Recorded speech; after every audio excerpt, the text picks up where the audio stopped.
Hi guys sa inyong lahat. So medyo excited ako ngayon kasi meron tayong pinorchase na sapatos. Actually galing pa sa abroad. So hindi ko alam kung Korea o China. Basta nakita namin overseas yung shipping niya. So ito medyo may pagkakaanto kasi usong-uso yung ganitong sapatos. Pero kakaiba tong sapatos na nakita ko. And nahirapan din ako hanapin tong link na to. So meron kasi mga link na hindi siya ganun. Mamaya explain ko sa inyo guys. So ito, sapatos to guys. Kung mapapansin nyo, maliit lang siya. Wala siyang box. So the reason why kung bakit walang box to is para makatipid sila sa packing or sa pagkuha maglalagay ng count. Pag may count kasi mas malaking gasto sa fee. So buksan na natin guys, hindi na ako makapaghintay.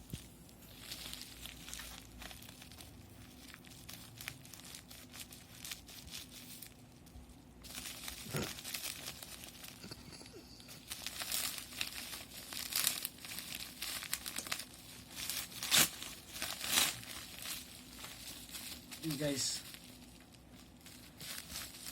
may mabango pa siya, may bago talaga. Yan yung unang pares, tapos ito yung pangalawa. So mapansin yung black and white, yun talaga yung in-offer nila. So meron din silang in-offer ng all white, merong in-offer silang all black. So tingnan natin itong may laman pa dito guys. Siya, yun. So guys, ito meron sila dito parang welcome to China my friend. So galing siya dyan China. So meron siyang greeting dito, the Great Wall of China. So basahin ko sa inyo guys to. Dear my friend, I am Michael. We are so happy you have received the product. If you have any question, please tell us. We are always here for you. Your satisfaction means everything for us. If you are satisfied with our products or our service, please confirm goods received on Wish and leave a 5-star positive feedback. We are looking forward to provide better service for you. Have a nice day. So, naglagay din siya dito ng email. So, yun guys, ha. So, parang thank you card siya. So, meron pa siyang iniwan dito na parang souvenir or something. So, mapansin nyo guys dito, parang bracelet to, pero maliit siya. Pambata yata to. So, yun.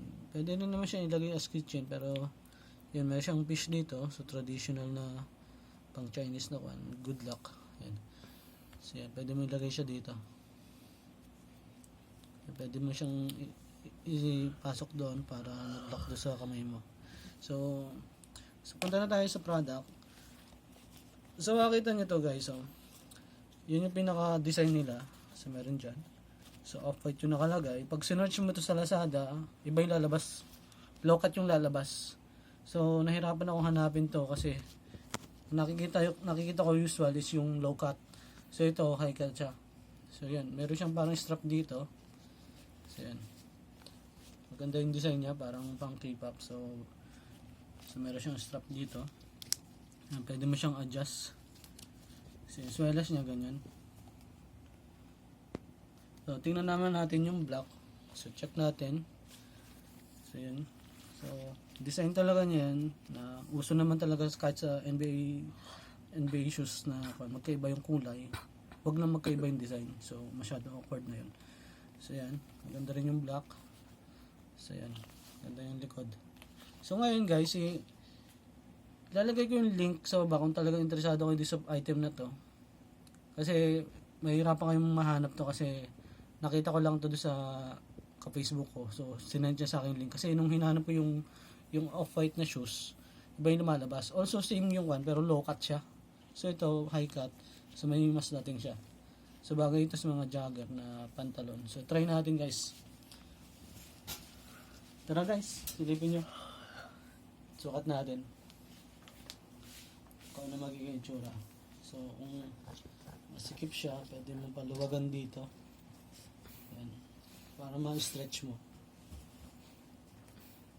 Maganda yung tela niya.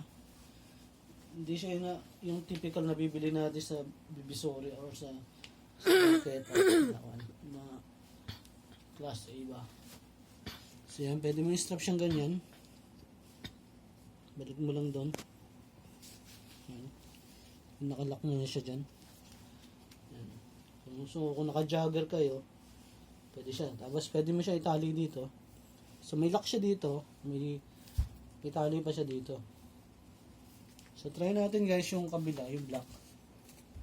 So same thing. Luwagan nyo siya dito para may pasok nyo dito. So, try natin. Try natin yung black. So medyo kailangan batakin nyo ng konti dito.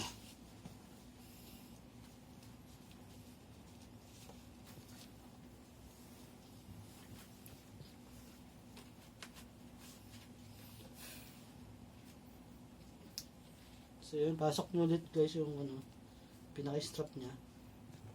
Pasok nyo doon, lock nyo ulit. Tapos yung tali.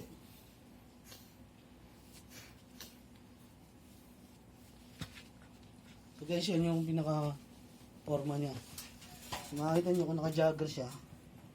Ganyan yung dating na. So yung size nya, pinili ko. Sakto lang, may allowance pa siya. Kasi kung medyo mas malaki pa dito, magmumukha ng barko o sobrang laki na. So make sure na sakto lang sa inyo yung usual na size. Hindi naman siya masigay, may allowance. Pero kung tutusin, pwede pa sa akin na isa pang mas mahaba dito. Pero ayoko naman masyadong mas malaki. So yan, ganyan yung itsura niya. So bagay na bagay siya sa jagger pants. So yung sa likod, check natin. Check natin yung likod. Yan. Maganda kasi yung combination ng kulay niya at the same time yung pinaka-strap niya. So kung titingnan nyo yung ilalim guys, yan. So yung ilalim sa kabila, parehas lang. So yan, ganyan yung pinaka-forma niya. So masarap siya sa paa, malambot. Pero hindi mo siya pwede pang jogging eh. Parang medyo, hindi naman siya ganun kawan. Pang forma lang talaga. Yun, nagustuhan ko yung swelas niya. Para siya talagang barko pero may dating. Tingnan nyo guys. Close up ko sa inyo. Bagay siya sa jagger pants. Kasi makikita yung design ng pantalon. Kasi kung maluwang na pantalon yung gagamitin, matatakloban yung forma ng sapatos. Yan guys. Yan yung dating. So yan. So guys, kung nagustuhan nyo yung content namin, huwag nyo kalimutan guys, mag-subscribe. And pakihit ng notification bell. Marami pa tayong item o product ang pag-uusapan na dito nyo lang makikita agad. Kumbaga premier class, kumbaga sa amin pag maganda yung item, binibigyan namin ng magandang review at content para kapag bumili kayo, at least may idea kayo. So salamat sa inyong pagsuporta and God bless po sa inyong lahat.